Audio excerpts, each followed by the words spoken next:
ನಮಸ್ಕಾರ ರೀ ಗಿಚ್ and rich ಮಂದಿ. ನಮ್ದು ಇವತ್ತಿನ ಬ್ಲಾಗ್ ಏನಾಗಿತ್ತು ಅಂತೇಳಿ ನೋಡೋಣ ಬರ್ರೀ. ಗಿಚ್ ಮಂದಿ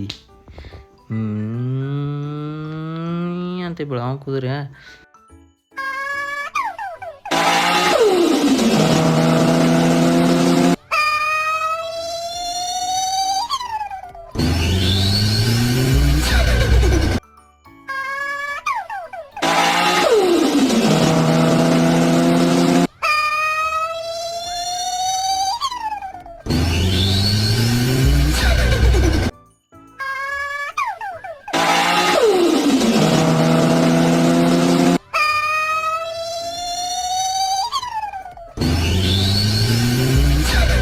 कैसा लगा मेरा मजाक? ನಮ್ದು ಇವತ್ತಿನ ಬ್ಲಾಗ್ ಇಷ್ಟ ಆಗಿತ್ತು. ಮತ್ತೆ ಸಿಗೋಣ ನೆಕ್ಸ್ಟ್ ಬ್ಲಾಗ್ನಲ್ಲಿ. Bye friends.